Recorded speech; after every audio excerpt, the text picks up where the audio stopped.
Ouais, dans cette vidéo Blender, nous allons terminer donc, cette main. Donc là, on passe un petit moment avec ce processus, mais une fois que vous avez compris, normalement là, la main, on va pouvoir la refaire très rapidement. Donc maintenant que j'ai fait tout ça, donc là je vais corriger donc, la topologie au niveau de la paume. Donc maintenant que la paume, donc on a compris le truc, bah, tout simplement on va essayer de recopier ce truc là. Donc on a compris que tout ça là, ça allait converger donc comme un arc-en-ciel, donc à peu près à ce niveau-là, juste au-dessus là. Donc là, ce qu'on peut faire, c'est commencer déjà donc avec le couteau à venir tailler dans le vif. Alors voyons voir comment est-ce que je vais faire. Je vais faire un. Alors déjà, ce qui serait pas mal, c'est que je fasse un. Alors comment c'est fait de l'autre côté? Ouais, donc là, on va venir donc, tailler. Voilà. Donc le petit U là, comme ça, le petit U qui vient se... Voilà, ensuite, je viens tracer comme un gros bourrin donc la diagonale, comme ça, hop. Alors je copie de l'autre côté, hein. Voilà, donc là on voit la diagonale qui est comme ça là. Je fais la même chose de l'autre côté.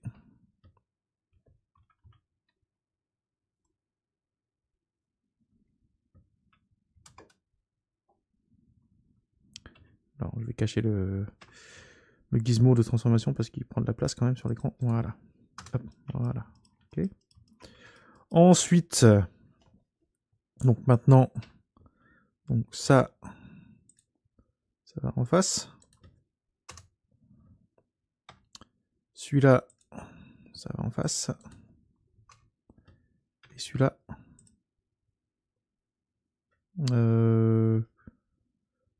bah non, il n'y en a pas. Ok, donc là j'appuie ça 2. Donc maintenant on va faire du cleaning. Donc, je clean ici. Dissolve Edge. Donc là, pareil, je fais du cleaning. Là, je fais du cleaning. Voilà. Hop. Ok.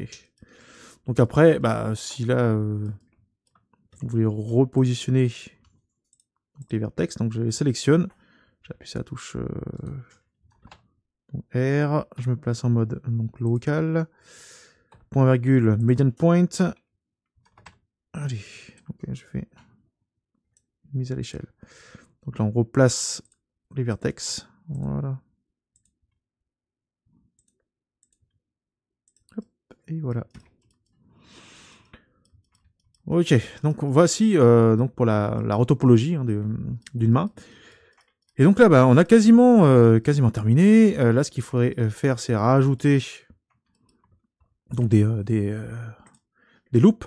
Donc là, par exemple, je peux sélectionner donc la loupe de la première phalange là, ici là. Donc j'appuie sur la touche, donc là, c'est CTRL B. Voilà. Donc là, je vais rajouter donc 2 segments. Donc là, on va pouvoir donc rajouter donc l'épaisseur, etc. Donc tout ça pour avoir suffisamment de résolution pour au niveau du rig et du skinning, hein, parce que sinon vous allez avoir des problèmes lorsque les phalanges vont se plier. Vous n'aurez pas cette résolution. Donc au lieu de le faire, donc évidemment donc edge par edge, je sélectionne toutes les edges qui m'intéressent, enfin toutes les loops plutôt, hein, toutes les loops de edge qui m'intéressent. Donc je fais Alt clic gauche. Shift Alt clic gauche, Shift Alt clic gauche. Oula, attention, il faut bien viser. Hein, donc, hop. Shift Alt clic gauche. Voilà, toujours pareil. Shift Alt clic gauche, Shift Alt clic gauche. Voilà, donc je sélectionne les séparations de phalanges qui m'intéressent. Je fais un CTRL B, j'écarte, je valide. Le panneau ici apparaît. Je fais mes réglages. Donc là, vous réglez donc l'épaisseur. Bon, là, c'est largement suffisant comme ça. 2, c'est très bien. Donc, bon, certains mettent 4, comme ça, là. Moi, je trouve que ça commence à faire beaucoup. Là, c'est largement suffisant comme ça. Hein. Voilà. Donc là, on s'arrête là. On fera la même chose. Ah bah j'ai oublié de le faire ici là. Et là, hop. Zut. Donc je refais Alt clic gauche, Shift Alt clic gauche, CTRL B, hop là, et voilà. Voilà. Ouais, alors je vais faire un CTRL Z parce que là, ici, là, celui-là, il est un petit peu trop... pop, pop, pop, pop. Voilà. Ok. Et c'est reparti. Voilà. Hop. Ok. Ensuite, alors, ce qui serait intéressant de rajouter, c'est donc bah, c'est un CTRL R en fait. Donc c'est-à-dire une loupe là pour chaque moitié de phalange. Donc voilà, je fais ma sélection, hein, comme ça, hop. Je peux passer en mode, donc en mode lasso. Donc Shift, hop là. Clac, clac, voilà. Shift. Hop, je fais mon lasso. Hop là. Et je ne prends pas les vertex qui sont au-dessus. Hein. Donc après, donc là, bon, je vais faire un edge. Subdivide edge ring. Hop là, je mets à 1. Voilà, là c'est largement suffisant. Hop. Voilà. Ah zut. Évidemment, ça, sinon c'est pas marrant. J'ai oublié de me mettre en mode transparence. Donc ça, faites bien attention, ne faites pas la même bêtise que moi. Mettez-vous bien en mode transparence. Voilà. Alors, voie d'origine. C'est bizarre ça, normalement, il y avait une... Bon, allez, je me mets dans le mode lasso. Allez, je sélectionne ces premiers edge, Shift, traçage avec le lasso. On peut venir prendre les edges qui m'intéressent. Shift, tracer avec le lasso. Et je viens prendre ça. Hop là, et voilà. Donc c'est bon. Donc edge, subdivide, edge ring. 1, entrée.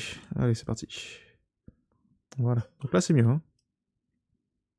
Ok. Ah, zut, j'ai oublié de le faire également pour le pouce. Attention, transparence. Ok. Donc, je fais un Shift R pour répéter la dernière opération. Et voilà, je valide. Alors, à quoi ça sert de faire ça? Bah, ça va nous donner plus de résolution pour pouvoir donner un meilleur volume à nos doigts. Donc, parce que là, un doigt, normalement, c'est un petit peu boudiné. Donc là, en gros, on le boudine de cette manière. Donc, je sélectionne... alors je vais prendre un exemple là, sur cette loupe là. Je sélectionne cette loupe là. J'appuie sur la touche donc S et je vais pouvoir donc là diminuer la taille et replacer le doigt. Voilà, comme ça. Je vais pouvoir faire pareil ici. J'appuie sur S et je repositionne. Voilà, comme ça. Donc au bout du doigt, comment est-ce que je vais faire? Donc là, on va tirer le bout du doigt ici, comme ça. Ensuite, je sélectionne le tour, là, comme ça. Et pareil, donc là, je vais faire un S. Je vais faire un scale.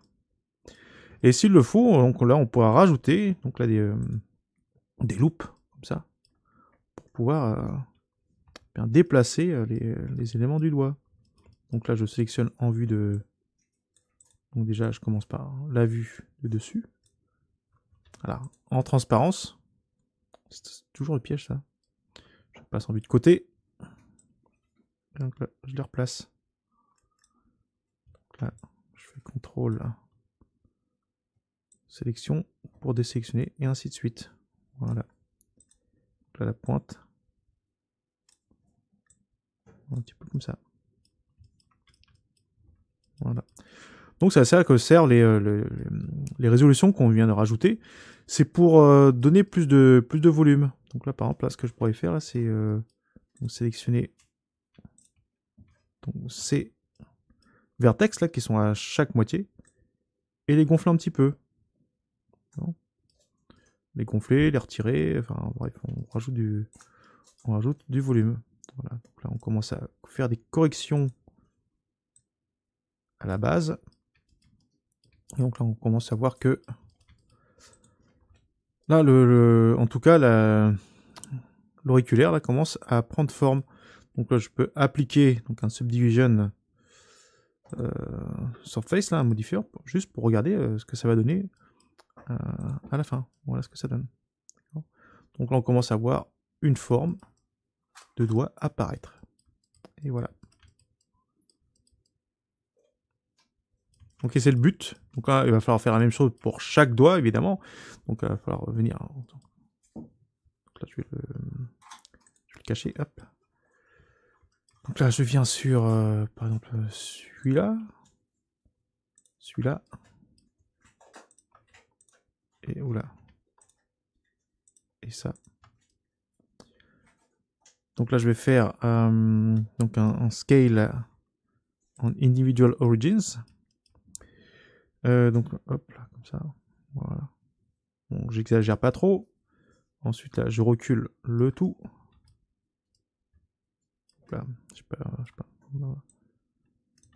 Je recule. Voilà. Ok. Donc là, je sélectionne ces 4. Oh, je peux prendre même les 8. Hein. Ouais, je prends les 8. Je les recule. Ah, zut. Bon, bah, j'ai mal sélectionné. Hop.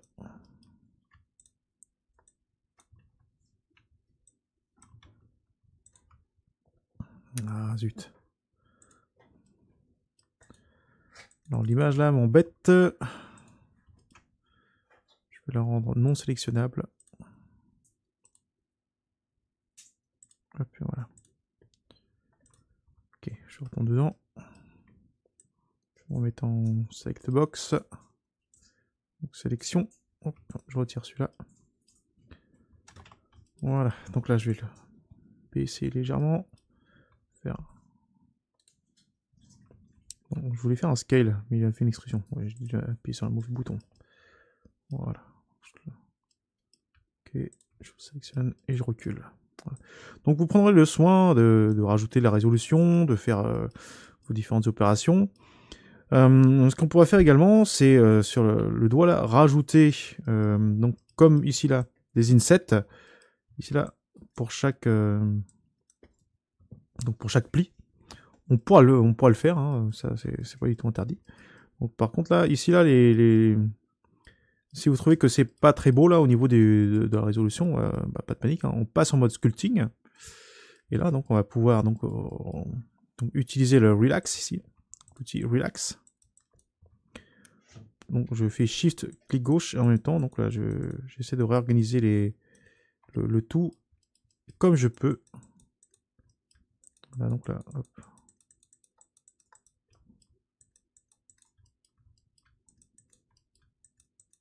Voilà. Donc là, n'hésitez pas à utiliser également la touche G donc pour se mettre en mode donc grab, pour pouvoir faire des déplacements, pour donner du volume. Voilà, c'est maintenant qu'il faut le faire.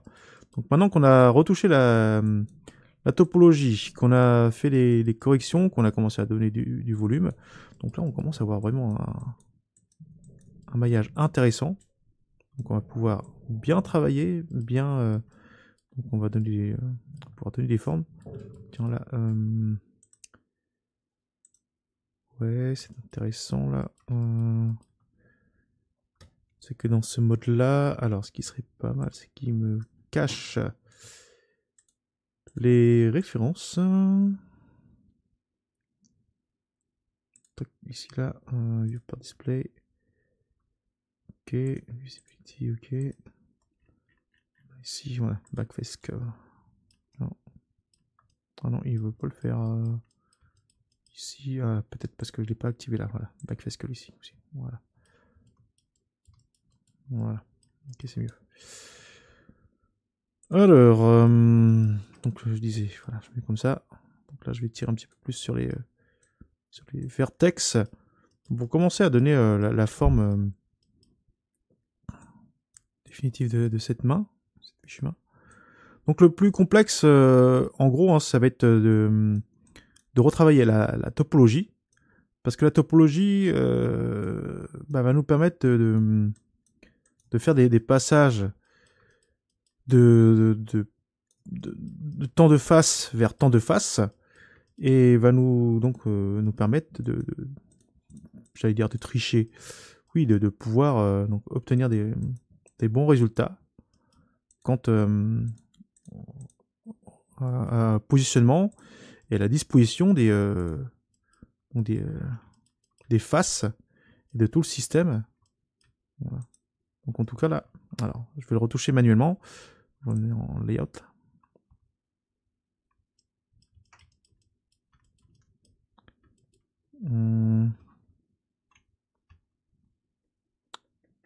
Ouais. Voilà. Donc en bas là, ici là. Ah zut, décidément. C'est tab. Voilà. 1. Ok. Donc ça je vais repositionner. Hop. Je repositionne. Ça je repositionne. Ça aussi pareil, je repositionne.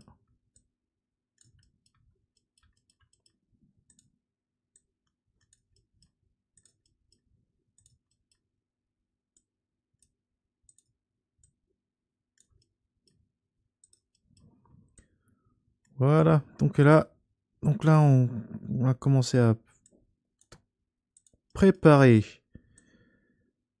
donc le bridge vers un bras, vers un avant-bras qui aura donc pareil 8 côtés pour accueillir cette main. Voilà, donc c'est un petit peu le but du processus. Sinon il faudra créer une main avec donc autant de edge d'un côté et de l'autre. Voilà, donc là on commence à voir donc une main. Bon là elle est peut-être un petit peu gonflée là, un petit peu exagéré là. Voilà, je vais retirer G. Voilà, donc là il faut bien tourner autour du sujet, regarder ce qu'il y a à modifier. Donc là on peut faire un shift clic gauche de temps en temps. On peut faire du smooth. Attention, hein, n'abusez pas là-dessus. Parce que le shift G, ça peut être... le shift clic gauche peut être trop puissant. Hein. Voilà. Donc là on commence à avoir une forme de main plutôt intéressante. Alors le fait de travailler en low poly, je rappelle, ça nous permet vraiment de garder un contrôle sur le maillage que l'on n'a pas forcément en high poly. Donc en high poly, on est obligé après d'utiliser des outils de proportional editing, de sculpting, etc. Alors qu'en low poly, ça reste encore très accessible et puis on a encore le contrôle. Hein. Voilà. Ok, voilà, c'est plutôt pas mal. Bon là, il y a ici, il y a les pointes là sur les. Je vais les replacer parce que c'est pas très beau là. Voilà.